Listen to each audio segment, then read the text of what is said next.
এই যে গোস বসাবো, পেঁয়াজ দিছি আর কড়াইটা বসাইছি, চুলা জ্বালাই দিলাম, তেল। এটা হলো বড় খাসি মুরগি, এখানে 1.5 কেজি খাসি মুরগি আছে।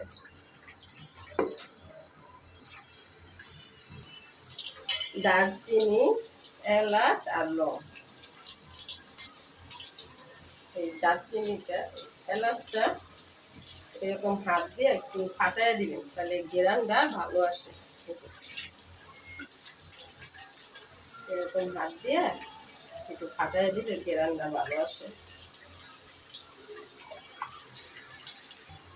আর এখানে এই যে পানি, আর এখানে যে বললো আদা রসুন বাটা, আদা রসুন আর হইলো জিরা ধনিয়া একসাথে আমি ব্লেন্ডার করে নিচ্ছি। আজকে আর পাটায় বাটি পেঁয়াজটা ভাজা হইতে, এখানে কিন্তু আদা রসুনটা পানিতে দিছি দেখে এখন দেখা যায় বেশি। এই যে হলুদ পাখি,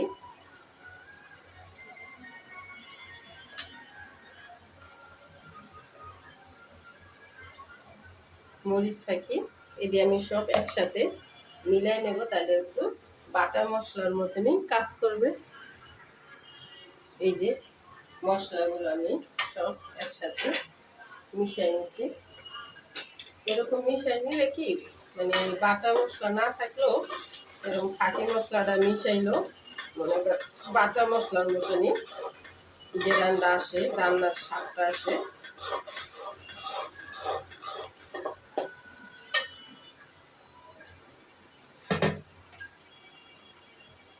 এই যে এদের একদম বড় খাসি মুরগি, 450 টাকা কিলো, মানে 1 কেজি।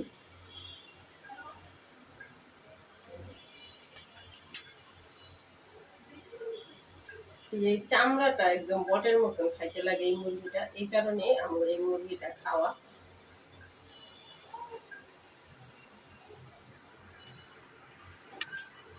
এই যে পেঁয়াজটা একটু বেরেস্তার মতনই হালকা করে নিচ্ছি। এখন যে পিসটা বানাইছি পুরোটা দিয়ে দেবো।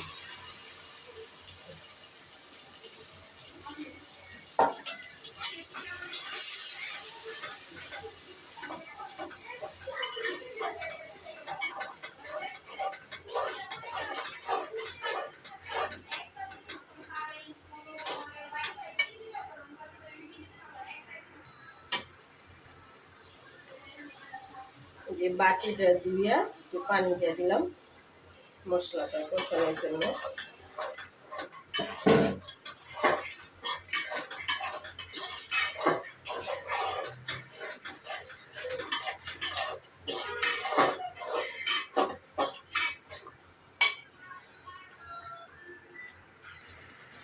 এই যে মশলাটা কষানো হয়ে গেছে, এখন আমি মুরগিগুলা দিয়ে দেবো।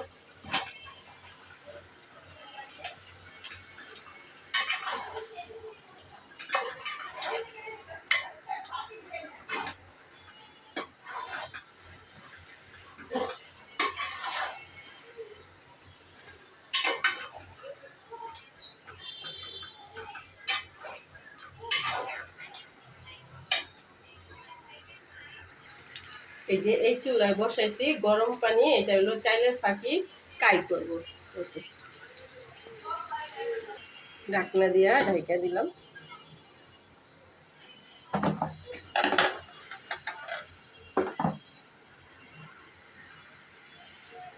আর এটা হইলো শুকনা চালের ফাঁকি।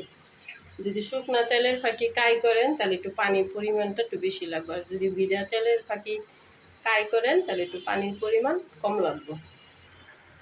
যার অনেক গুণ তার নাম হলো নুন। যত মশলাই দেন না কেন নুনের এত একটা গুণ, কালারও আসে না, সুন্দরও লাগে না, খাইতেও ভালো লাগে না। যত মশলা হতে বা আজকে আদা নাই, আমি সারা রান্না করলো খাইতে পারবো, রসুন নাই সারা রান্না করলো খাইতে পারবো, আজকে ঘরে হলুদ ফাঁকি নাই, আমি না মানুষ না যা সাদা তরকারি রান্না করলাম কিন্তু খাইতে পারবো। কিন্তু নুন এমন একটা জিনিস, এই জিনিসটা না দিলে আপনি কখনো খাইতে পারবেন না।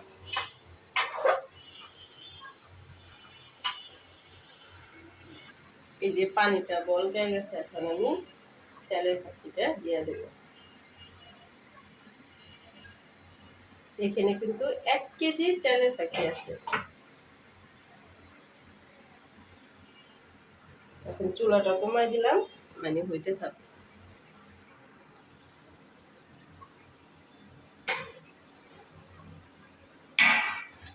এই যে দেখুন, এখন আমি একটু হালকা ভাবে মাঝখানটা একটু করে দেব।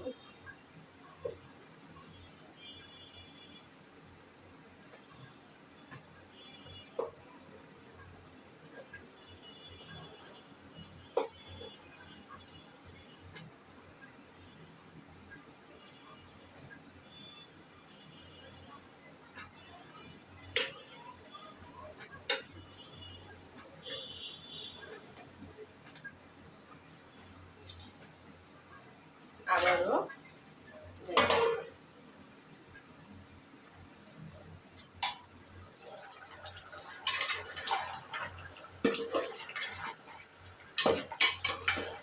এখানে চালের ফাঁকিটা কাই হয়ে যেতেছে এক চুলায় মুরগির তরকারিটা কষানো হয়ে যেতেছে।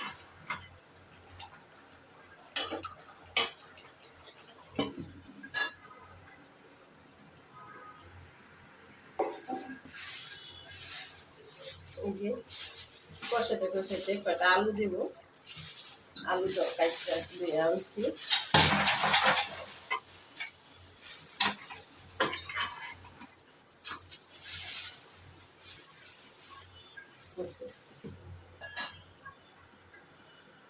আর এখানে এই যে আমার আটাটা এখন কাই করা হয়ে গেছে।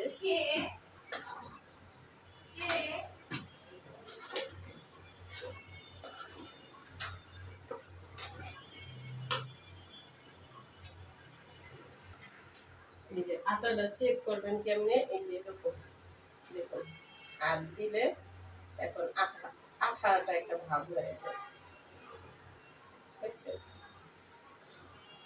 হয়ে গেছে। তারপর আমি আটাটা তো চাইলের ফাঁকি, শুকনো চাইলের ফাঁকি, তারপর আমি আটাটা আরো 5-10 মিনিট এরকম ঢাকনা দিয়া ঢাকা রেখে দেবো, চুলার উপরে, চুলা নিবে।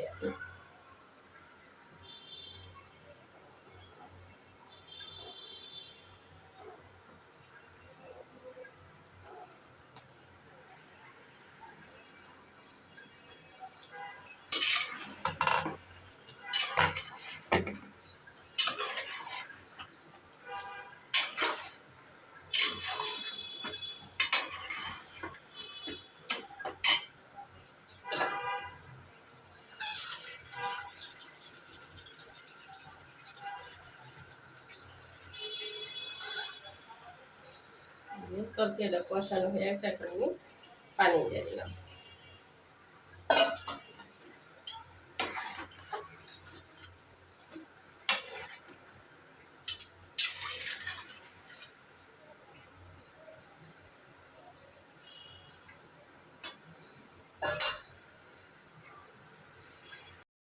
এই যে আটাটা নামায় আনছি, এখন আমি আটাটা ছাইনা নেব। মানে চাইলের ফাঁকি দেখুন কত সুন্দর, একদম যেই পানিটা দিচ্ছি আমি ওই পানিটা আর একটু পানিও লাগে নাই। আর কড়াইটাও দেখুন যে একদম পুড়ে গেছে, খারাপ হয়েছে সেরকম না। যতটুকু পানি দিছি ওই পানিটার ভিতরেই কিন্তু আমার আটা কাইটা হয়ে গেছে, একটু পানিও আমার আটার ভিতর এক্সট্রা দেওয়া লাগে নাই। এই যে আটা দেখাই না নিচে, একটু আরেকটু ছানা দিয়ে নেব, 2 ভাগ করে। এক ভাগ রাইখা ফ্রির ভিতরে লইয়া আর একটু ছানা দেবো। এই যে একসাথে সব আটা ছানবেন না, তাহলে হলো শক্ত হয়ে যায়। অল্প অল্প করে নিবেন আর অল্প অল্প করে ছানবেন।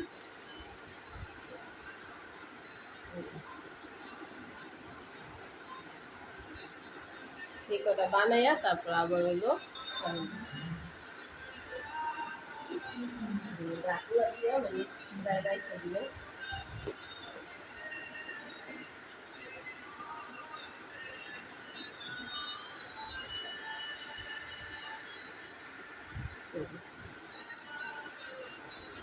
আর বেলবেনও চাইলের ফাঁকি দিয়ে বেলবেন।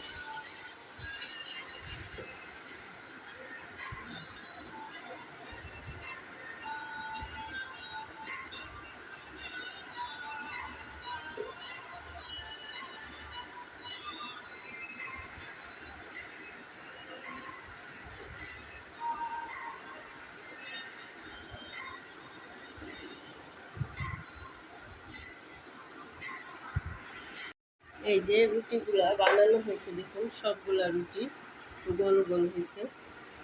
আমি এরকম ছোট ছোট করে গোল করে বানাই রুটি।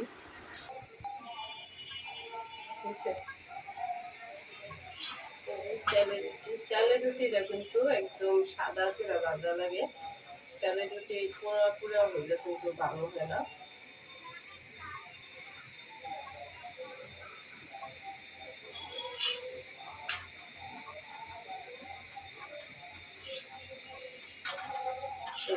একদম এরকম সাদা সাদা করে চালের রুটি বানাবে। এই চুলায় আমার মুরগির তরকারিটা হয়ে গেছে। এটা হলো ভাজা জিরার গুঁড়া, ভাজা জিরা গুঁড়া করে দিচ্ছি। তরকারিটাও হয়ে গেছে। একটু ঝোল না রাখলে চালের রুটি খাইতে ভালো লাগবে না, মানে ঝোলও হইব না। চালের রুটি খাইতে ঝোল লাগে, তার জন্য আমি একটু ঝোল রাখবো। হয়ে গেছে, চুলাটা নিভিয়ে দিলাম। আর এই যে এরকম সাদা সাদা চুলা চালের রুটি বাঁধবে।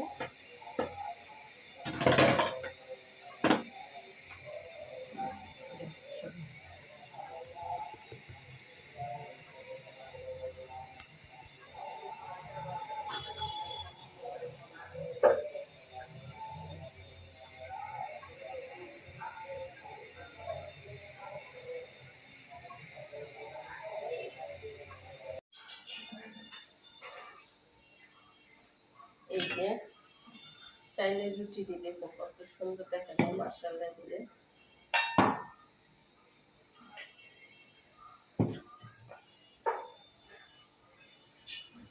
তরকারিটা খুব সুন্দর হয়েছে।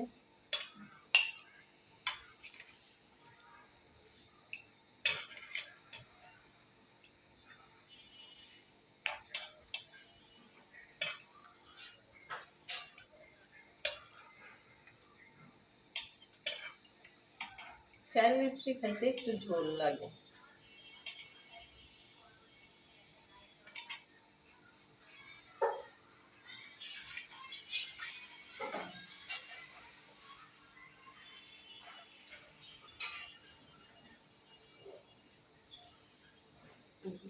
কত মোলায়েম হয়েছে দেখুন চালের রুটি।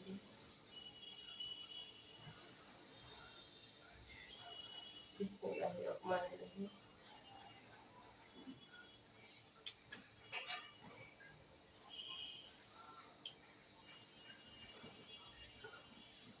গরম এবং গোশটাও কত সুন্দর সিদ্ধ হয়ে গেছে।